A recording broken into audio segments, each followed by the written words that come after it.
அரை மணி நேரம் ஆண்டவரோடு கூட மீண்டுமாக இந்த வேத பாடத்திற்கு நாம் வரவேற்கிறோம். இந்த வேத பகுதியில் ஒவ்வொரு நாளும் நாம் ஒரு சில காரியங்களை குறித்து தியானித்து கொண்டிருக்கிறோம். தொடர்ச்சியாக நோவாவின் காலத்தை குறித்து தியானித்து கொண்டே வருகிறோம். அதில் போன காலத்தில் நம்ம என்ன பார்த்தோம் அப்படின்னு கேட்டால் மத்திய 24:38 நம்ம பார்த்தோம்.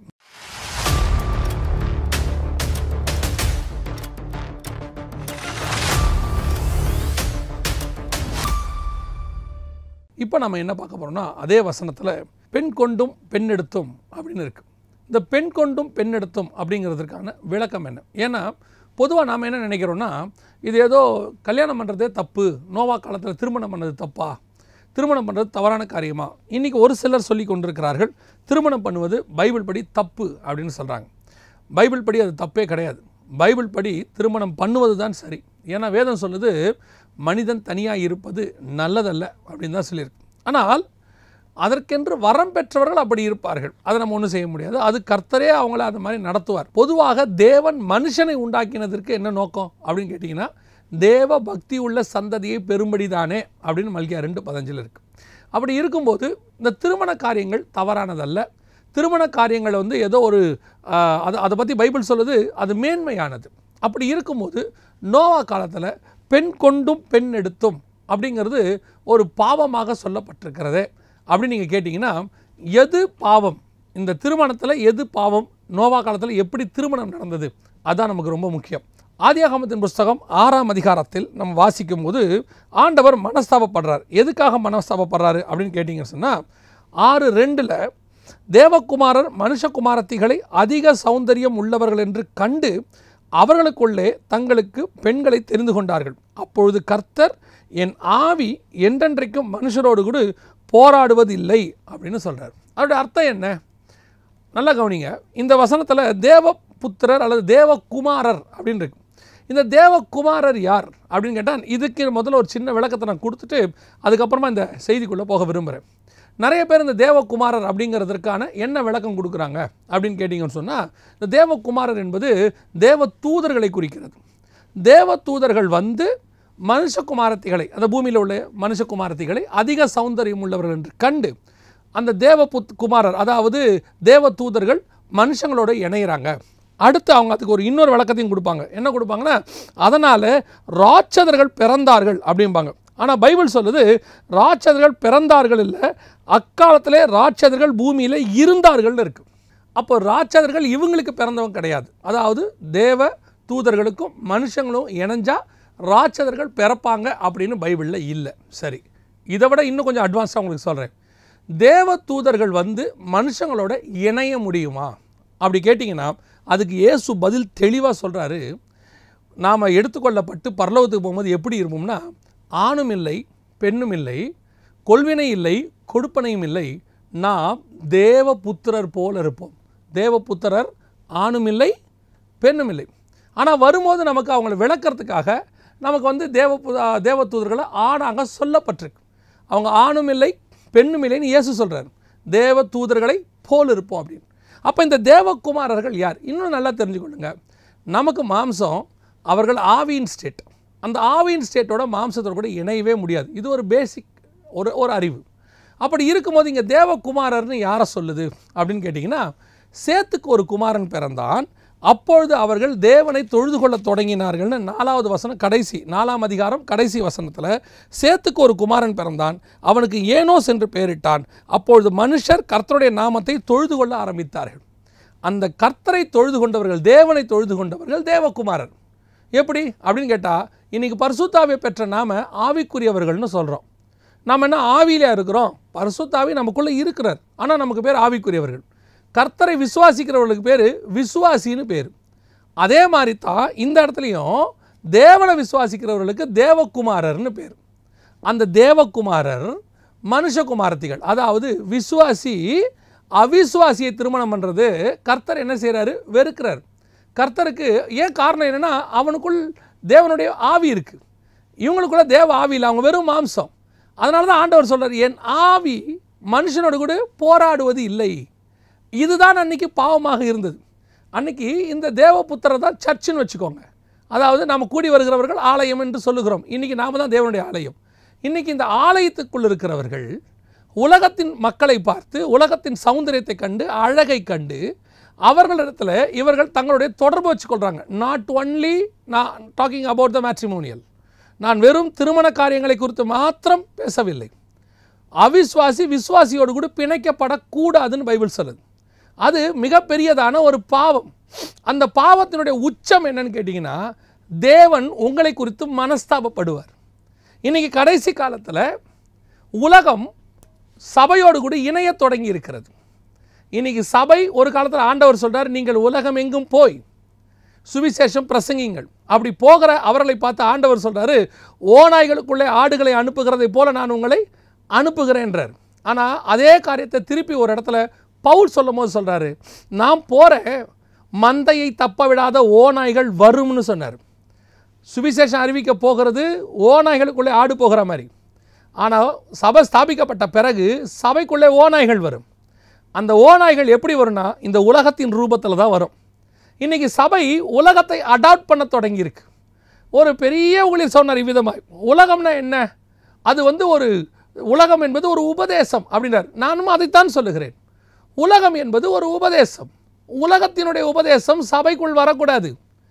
சபையினுடைய உபதேசம் வேறு. இப்போது உலகம் சபைக்குள்ளே வரக்கூடாதுன்னா இப்போ நாங்கள் என்ன சொல்கிறோம், கேமரா இருக்கக்கூடாது, மைக் இருக்கக்கூடாது, அப்படியா சொல்கிறோம்? அதையா உலகம்னு சொல்கிறோம்? இப்போ நம்ம இவ்வளோ டெக்னாலஜி யூஸ் பண்ணுறோம், ஆன்லைனில் இவ்வளவும் செய்கிறோம், இதெல்லாம் உலகம்னு சொல்கிறோமா? இல்லை. நம்ம எதை உலகம்னு சொல்கிறோம்? உபதேசத்தை.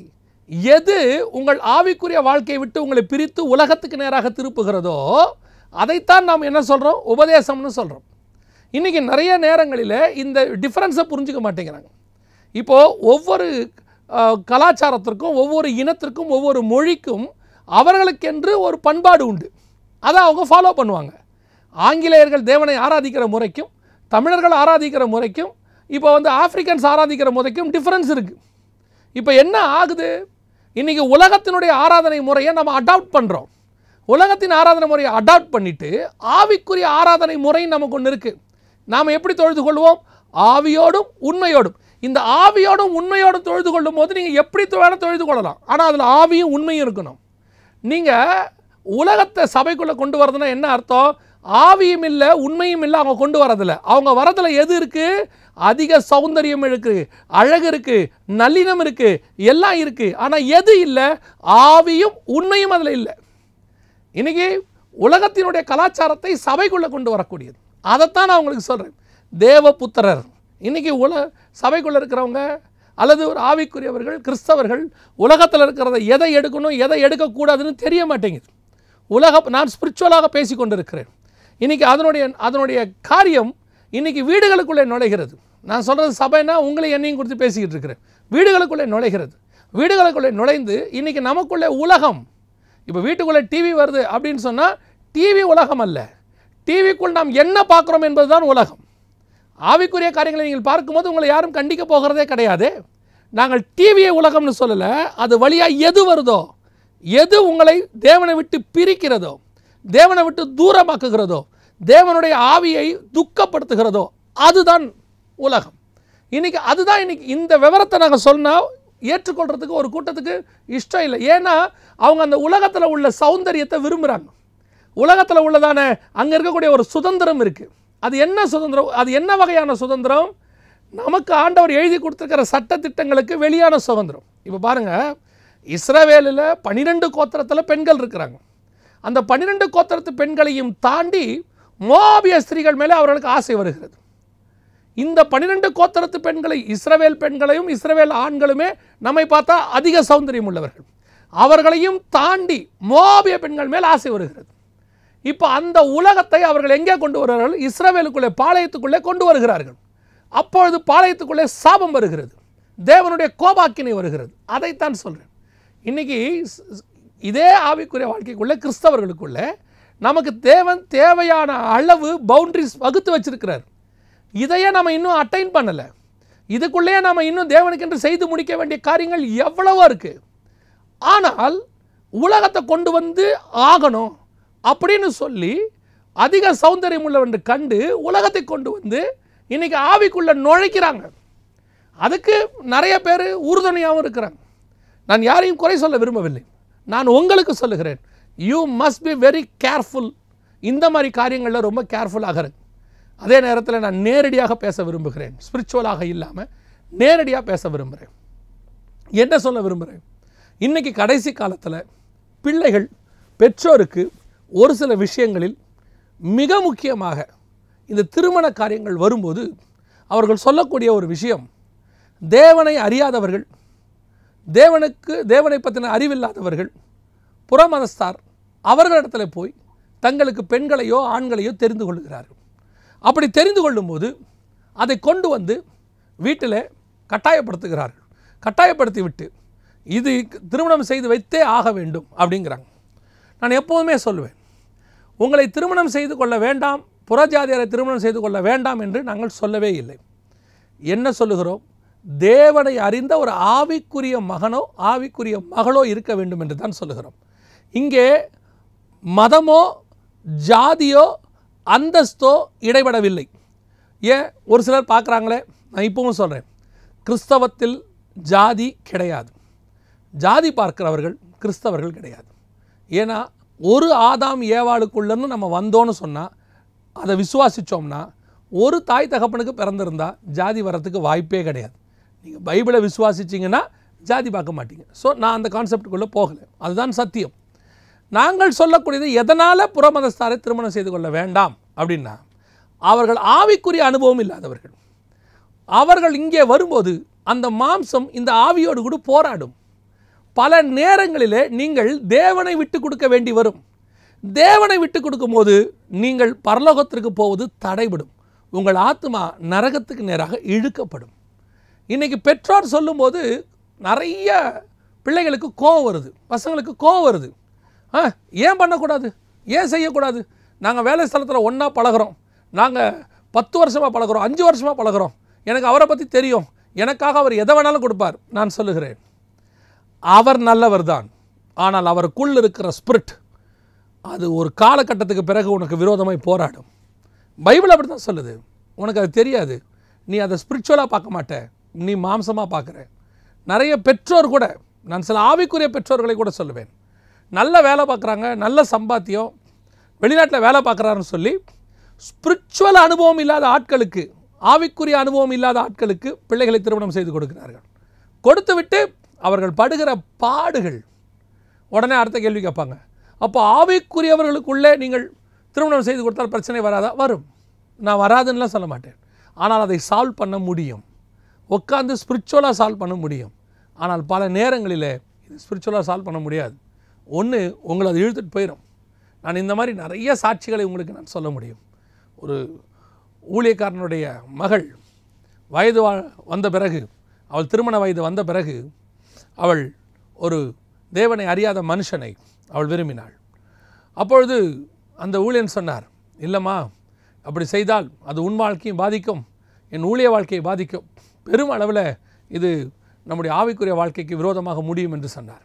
அப்பொழுது அந்த பெண் சொன்னாள், அப்பா, நீங்கள் ஆவிக்குரிய ஊழியத்தை செய்கிறீர்கள், எத்தனை பேருக்கு ஆண்டவரை பற்றி சொல்லியிருப்பீர்கள், நான் இந்த ஒரு ஆத்மாவுக்கு சொல்ல மாட்டேனா? பல நேரங்களில் இப்படித்தான் ஞானமாய் பேசுவார்கள். சொல்லிவிட்டு நான் எப்படியும் அவரை ஆண்டவருக்குள்ளே கொண்டு வருவேன் என்று சொல்லி அவள் போனவள் ஒரு குழந்தை பிறந்தது. அவர்களுடைய கலாச்சாரத்திற்கு அவள் இழுக்கப்பட்டாள். அவர்கள் தெய்வங்களை வணங்கும் பண்ணி அவர் நிர்பந்திக்கப்பட்டாள். கடைசியில் தேவனை விட்டு தூர போய் வேறு வழி இல்லாமல் இருதயத்துக்குள்ளே நொறுங்குண்டவளாய் பீடிக்கப்பட்ட ஒரு வியாதி, அந்த வியாதியிலிருந்து விடுபட முடியாமல், இங்கே வந்து ஜெபிக்கவும் முடியாமல், ஏன்னா அந்த அது ஜபத்தில் தான் அந்த வியாதி போகும், மெடிக்கலில் அதுக்கு மருந்தே கிடையாது. அப்படிப்பட்ட வியாதியில் பிடிக்கப்பட்டவளாய் தன் வாழ்க்கை அழிந்து போனது. இந்த மாதிரி நிறைய சாட்சிகள் நான் சொல்ல முடியும். எதற்காக? இந்த ஆவிக்குரிய விதத்தில் இன்றைக்கி கடைசி காலத்தில் பெற்றோர் இருதயங்களை வேதனைப்படுத்தி துக்கப்படுத்தி விட்டு பெற்றோரை பகைத்து கொண்டு இப்படிப்பட்ட காரியங்கள் செய்கிறவர்கள். உலகம் ஒன்றை போதிக்கிறது. உலகம் என்ன சொல்லுது? காதல் திருமணம் செய்தால்தான் ஜாதியை ஒழிக்க முடியும். அது அவர்கள் சொல்லட்டும். இங்கே ஜாதி கிடையாது, இங்கே பிரச்சனை அது இல்லை, இங்கே பிரச்சனை வேற. இங்கே உங்களுக்கு பெற்றோர் நல்லபடியாய் நல்ல மாப்பிள்ளையை நல்ல பெண்ணை பார்த்து வைப்பார்கள். உன்னை சின்ன வயசுலேருந்து நீ பிறந்ததுலேருந்து பொத்தி பொத்தி வளர்த்தவங்களுக்கு, உனக்கு நல்ல ஆகாரம் கொடுக்கணும்னு தெரிஞ்சவங்களுக்கு, நல்ல ட்ரெஸ் வாங்கி கொடுக்கணும்னு தெரிஞ்சவங்களுக்கு, உனக்கு ஒரு நல்ல படிப்பு கொடுக்கணும்னு தெரிஞ்சவங்களுக்கு, உனக்கு நல்ல பாதுகாப்பு எதிர்காலம் இருக்கணும்னு சொல்லி தான் வருத்தி உனக்கென்று எதிர்காலத்தில் சொத்து சேர்த்து வைத்ததான பெற்றோருக்கு உனக்கு ஒரு நல்ல துணை பார்க்க தெரியாதா? அந்த ஒரு விஷயத்தில் மாத்திரம் அவர்கள் தவறு செய்து விடுவார்கள், நீங்கள் சரியாய் பார்த்து விடுவீர்களா? அவர்களுக்கு ஒரு 45-50 வயசில் தானே உனக்கு துணை தேட போகிறார்கள். அப்படி இருக்கும்போது உனக்கு அப்போ 20-25 வயசு தானே இருக்கும். அப்பொழுது உனக்கு இருக்கிற அனுபவத்தை விட அவர்களுக்கு அதிக அனுபவம் தானே இருக்கும். அது எப்படி நீங்கள் அந்த ஒரு 4 வருஷம் 5 வருஷத்துக்குள்ளே பெற்றோரை பார்க்கிலும் இந்த விஷயத்தில் எனக்கு அதிக ஞானம் வந்து விட்டது என்று நினைக்கிறீர்கள்? எப்படி நீங்கள் நினைக்கிறீங்க? அதுவும் ஒருத்தர்கிட்ட ஒரு 3-4 வருஷம் பழகின உடனேயே டவுன் டு எர்த்துன்னு எப்படி உங்களால் சொல்ல முடியுது? நான் எதையும் குற்றமாய் சொல்லவில்லை. ஏன் உங்கள் பெற்றோர் தப்பாக பார்ப்பாங்கன்னு ஏன் நினைக்கிறீங்க? நான் உங்களுக்கு சொல்லுகிறேன், பெற்றோருடைய இருதயத்தை உடைத்து விட்டு, பெற்றோருடைய கனவுகளை கலைத்து விட்டு, அவர்களை வேதனைப்படுத்தி விட்டு நீங்கள் ஒரு நல்ல வாழ்க்கையை அமைக்க முடியும் என்று எனக்கு தெரியல. பெற்றோருடைய சமாதிக்கு மேலே நீங்கள் உங்கள் சாம்ராஜ்யத்தை கட்டினீங்கன்னா அது சமாதிக்கு மேலே கட்டின சாம்ராஜ்யமாக தான் இருக்கும். எப்பவுமே சொல்கிறேன், உங்கள் பெற்றோருடைய இருதயத்தை உடைக்காதருங்கள். அவங்ககிட்ட உட்காந்து பேசுங்க. உங்களுக்கு நல்ல வாழ்க்கை பார்த்து வைக்க அவர்களால் முடியும். ஏன் முடியாதுன்னு நீங்கள் நினைக்கிறீங்க? நிறைய பேருடைய வாக்குவாதம் இதுதான். ஏன் என் வாழ்க்கையை நான் தேர்ந்தெடுக்கக்கூடாதா? உங்கள் பெற்றோரை நீங்கள் தேர்ந்தெடுக்கவில்லை, பரலோகம் தேர்ந்தெடுத்தது. பரலோகம் தேர்ந்தெடுத்து உங்கள் பெற்றோர் கையிலே உன்னை ஒப்படைத்தது, எனக்கு வளர்த்து கொடு என்று சொல்லி. அப்போ பரலோகம் தேர்ந்தெடுத்து ஒரு பெற்றோரை உங்களுக்கு கொடுத்துருக்குன்னா, பரலோகம் தேர்ந்தெடுத்து உனக்கு ஒரு துணையை கொடுக்காதா? உங்களுக்கு ஒரு நல்ல பிள்ளையை பிறக்க வைக்க முடியாதா? எத்தனை பேர் பெற்றோருடைய இருதயத்தை உடைத்து விட்டு போய் துக்கப்பட்டு அழுதவர்கள் இருக்கிறார்கள் தெரியுமா? அப்படின்னா பெற்றோர் பார்த்து வைக்கிற திருமணங்களில் பிரச்சனை இருக்காதா? இருக்கும். அந்த பிரச்சனையில் உன் கூட நிற்கிறதுக்கு ஒரு கூட்டம் இருக்கும், அதை சரி பண்ணுறதுக்கு ஒரு கூட்டம் இருக்கும். ஏன்? நீ சரியாக இருந்து பிரச்சனை இருந்தால் உனக்கென்று பரலோகமே உன் பக்கம் நிற்கும், நின்று உனக்கு அதை சால்வ் பண்ணி வைக்கும். உனக்கு அந்த கண்களின் இச்சை இருக்குல்ல, you must be very careful in the last days. இன்றைக்கி உலகம் உனக்கு சௌந்தரியமாய் தெரிகிறது, படிப்பு சௌந்தரியமாய் தெரிகிறது, பணம் சௌந்தரியமாய் தெரிகிறது, ஒரு வெளிநாட்டு படோடோப வாழ்க்கை உனக்கு சௌந்தரியமாய் தெரிகிறது. அதனுடைய விளைவு என்ன தெரியுமா? அந்த கண்கள், நான் எப்பவும் சொல்லுவேன், ஒரே இடத்துல இருந்து தான் லோத்துவும் ஆபிரகாமும் பார்க்குறாங்க. ஒரே சேம் பிளேஸ். லோத்து பார்த்தது சோதோமை, ஆபிரகாம் பார்த்தது கானானை. ஆனால் லோத்து பார்த்த இடம் இருக்குதே, அது எப்படி இருந்துச்சான் தெரியுமா? எகிப்தை போலவும் தேவனுடைய தோட்டத்தை போலவும் இருந்துச்சான், ஏதன மாதிரி இருந்துச்சான். ஆனால் அவன் பார்த்தது சோதோம், உள்ளே இருந்தது என்ன தெரியுமா? அழிவுக்குரிய பாவம். ஆனால் இவர் பார்த்தது எப்படி? கானான் வெளியேந்து பார்க்கும்போது ஒன்றுமே தெரில, வெரி நார்மல். ஆனால் உள்ளே என்ன இருந்துச்சு தெரியுமா? பாலும் தேனும் ஓடுகிறதான ஒரு தேசம். இன்றைக்கி நிறைய பேர் இப்படி தான் வெளியிருந்து பார்த்து டிசைட் பண்ணுறது. ஓ, அது பார்க்குறதுக்கு நல்லா இருக்குது, செழிப்பாக இருக்குது, இதை இன்றைக்கி எடுத்தோம்னா ஃப்யூச்சரில் நல்லா இருக்கலாம். ஒரு காலத்தில் ஐடி எடுத்தால் ஃப்யூச்சர் சூப்பராக இருக்கும், பிஇ முடித்தா ஃப்யூச்சர் சூப்பராக இருக்கும் அப்படின்னு எடுத்தாங்க. கொஞ்சம் பேருக்கு அது நல்லாவும் இருந்துச்சு. ஆனால் ஒரு நாள் வந்தது, அதுக்கு ஃப்யூச்சரே இல்லைங்கிற கொஸ்டின் மார்க்கோடு அந்த படிப்பு நிற்கக்கூடிய நிலைமைக்கு வந்துச்சு. எல்லா படிப்புக்கும் அப்படி ஒரு சிச்சுவேஷன் வரும். நான் சொல்கிறேன், படிப்பு மாத்திரமல்ல, ஃப்யூச்சரை பேஸ் பண்ணி உங்கள் வாழ்க்கையை நீங்கள் அமைக்கணும்னு நினச்சா அந்த ஃப்யூச்சர் இருக்கிற ஒரு கைக்கு நீங்கள் போகணும். ஏன்னா உன்னுடைய எதிர்காலம் அவருடைய கரத்தில் வரையப்பட்டிருக்கிறது, உன்னுடைய காலங்கள் அவருடைய கரத்தில் இருக்குது. நீ அவர்கிட்ட போகும்போது தான் ஃப்யூச்சருக்கு ஏற்ற காரியத்தை அவர் செய்ய. ஏன்னா அவருக்கு ஃப்யூச்சர் தெரியும் பாருங்களேன். அவருக்கு ஃப்யூச்சர் தெரிஞ்சதுனால உனக்கு ஃப்யூச்சருக்கு வேண்டியதை கரெக்டாக செய்வார். உனக்கு ஃப்யூச்சர் தெரியாது, நீ அசம்ஷன், நீ அசியூம் பண்ணுற, இப்படி இருக்கலாம், இப்படி வரும், ஏன் மாற்றி நடக்கலாமே. நடக்கும்போது என்ன ஆகும்? அதே நேரத்தில் உன் பெற்றோர் இடத்துல நீ சொல்லும்போது அவர்கள் உனக்காக ஜெபிப்பார்கள், உனக்காக ஜெபிப்பாங்க. ஜெபம் பண்ணி அதை ஜெபிக்கிறது மாத்திரமல்ல, அவர்கள் எல்லாவற்றையும் ஆராய்ந்து பார்த்து உனக்கு ஒரு நல்ல எதிர்காலத்தை முடிவு பண்ணுவார்கள். இன்றைக்கி ஆவிக்குரிய விதத்திலும் சரி, உலக பிரகாரமாயும் சரி, இன்றைக்கி தேவகுமாரர் மனுஷகுமாரத்திகளை அதிக சௌந்தரியம் உள்ளவர்களுக்கு கண்டு, சபையும் அப்படித்தான் இருக்குது, தனிப்பட்ட வாழ்க்கையில் இருக்கிற ஆவிக்குரிய பிள்ளைகள், ஆவிக்குரிய குமாரர்கள் அப்படி தான் இருக்கிறாங்க. ரொம்ப கேர்ஃபுல்லாக இருந்து கொள்ளுங்கள். ஏன்னா ஒரு நாள் உங்களுடைய முடிவு எப்படி இருக்கும் தெரியுமா? தேவன் மனஸ்தாபப்படுற அளவுக்கு உங்கள் வாழ்க்கை அமைஞ்சிரும். அதான் ரொம்ப ஆபத்து. நான் இந்த நேரத்தில் கூட ஒரு மிக முக்கியமான விஷயத்தை நான் பகிர்ந்து கொள்ள விரும்புகிறேன். இதை நீங்கள் காஷனாக கூட எடுத்துக்கொள்ளலாம். சில வருஷங்களுக்கு முன்பாக கிறிஸ்தவத்துக்கு எதிராக சிலர் ஈடுபட ஆரம்பித்தார்கள். அப்படி ஈடுபட்டவர்கள் என்ன செய்தார்கள் என்று சொன்னால், தங்களுடைய பிள்ளைகளை, குறிப்பாக தங்களுடைய மகன்களை கிறிஸ்தவ பெண்களை திருமணம் செய்ய வைத்தார்கள். திருமணம் செய்ய வைத்து அவர்களுடைய வழிக்கு கொண்டு போக வேண்டும், அவர்கள் மார்க்கத்திற்கு கொண்டு போக வேண்டும் என்று சொல்லி இதை அவர்கள் ஊழியமாக செய்தார்கள்.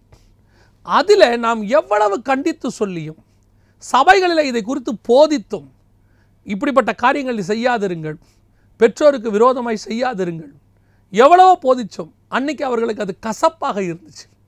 அதுவும் இன்றைக்கி ஒரு 10 வருஷம் கழிச்சு நான் இப்போ சொல்கிறேன். இப்போ இன்னும் அட்வான்ஸ்ட் ஆயிடுச்சு. அட்வான்ஸ்டான பிறகு இன்றைக்கி நம்ம சொல்கிறது அவர்களுக்கு இன்னும் கசப்பாக இருக்குது. நான் இப்போவும் சொல்கிறேன், பல நேரங்களிலே உங்களுடைய முடிவு தவறாக இருக்கும். நான் சொல்கிறது 99%. உட்காந்து ஆலோசித்து ஒரு முடிவெடுங்க. பெற்றோருக்கும் நான் சொல்லுகிறேன், பிள்ளைகளிடத்தில் உட்காந்து பேசுங்கள். உங்கள் பிள்ளைகளோடு கூட ஃப்ரெண்ட்லியாக மாறுங்க. தட்ஸ் வெரி இம்பார்ட்டன்ட் இந்த காலகட்டத்தில். ஏன்னு சொன்னால், அந்த காலகட்டத்தில் நாங்கள் அப்படி இருந்தோம், அந்த காலகட்டத்தில் இப்படி இருந்தோம், நாங்கள் அந்த காலத்தில் எங்கள் அப்பா என்னை எடுத்து கொம்பெடுத்து பின்னினார்னா நான்லாம் ஒரு வார்த்தை பேச மாட்டேன். உண்மை. ஆனால் அன்னைக்கு ஸ்கூலில் அடித்தா உங்களை ஒரு கேள்வி வீட்டில் கேட்க மாட்டாங்க ஆனால் இன்றைக்கி அப்படி இல்லை. ஸ்கூலில் அடிக்கக்கூடாதுன்னு சட்டமே வந்துருச்சு. அப்போது மாறி இருக்குது, காலகட்டம் மாறி இருக்குது, பிள்ளைகளும் மாறி இருக்கிறார்கள். அன்னைக்கு நமக்கு இருந்தது ஒரே பாவம் அப்படின்னா ரேடியோவில் பாட்டு கேட்குறது. இன்றைக்கி அப்படி இல்லை, கையிலேயே மொத்த பாவமும் இருக்குது. அப்போ பிள்ளைகளுடைய லைஃப் ஸ்டைல் மாறி இருக்குது. அன்றைக்கி நம்ம பிள்ளைகளுக்கு ஏதாவது புது விஷயம் தெரிய வரணும்னா ரொம்ப கஷ்டம். ஏன்னா நம்ம பிள்ளைகளுக்கு அது தெரியாது. டிவி கிடையாது, சினிமா கிடையாது, எதுவுமே இல்லை. டிவி இருந்தால் கூட அது வாரத்தில் ஒரு நாள் தான் ஓடும். இன்றைக்கி 24 hours ஓடுது. டிவியை திறந்தா வெஸ்டர்ன் கல்ச்சர், மொபைலை கையில் எடுத்தால் அருவருப்பான கல்ச்சர், இவ்வளவும் இருக்குது. இதுக்கு நடுவுலையும் நம்ம பிள்ளைகள், குறிப்பாக ஆவிக்குரிய பிள்ளைகள், நம்ம பிள்ளைகள் இன்றைக்கி உங்களுக்கு கீழ்ப்படிஞ்சு இருக்கிறாங்க. அப்போ இந்த பிள்ளைகளிடத்தில் நீங்கள் ஃப்ரெண்ட்லியாக தான் பேச வேண்டி இருக்குது. நீங்கள் அதை புரிஞ்சுப்பீங்க நான் நினைக்கிறேன். உட்காந்து வெளியே நடக்கிறத உங்கள் பிள்ளைகள் உங்கள் இடத்துல பேசுகிற அளவுக்கு ஃப்ரெண்ட்லியாக மாறுங்க. பிள்ளைகளோடு கூட பேசுங்க, என்ன நடக்குதுன்னு கேளுங்க. உங்கள் பிள்ளைகளுக்கு நீங்கள் ஒரு சப்போர்ட்டிவாக இருங்க. உங்கள் பிள்ளைகளுக்கு முதல்ல உங்கள் மேலே ட்ரஸ்ட் வரட்டும். நம்ம பெற்றோர்கிட்ட போய் எதையும் சொல்ல முடியும்னு ஒரு ட்ரஸ்ட் வரட்டும். That is very important. உங்கள் பிள்ளைகள் உங்களை நம்பாத போது தான் வெளியே யாரையோ அது நம்ப தொடங்குகிறது.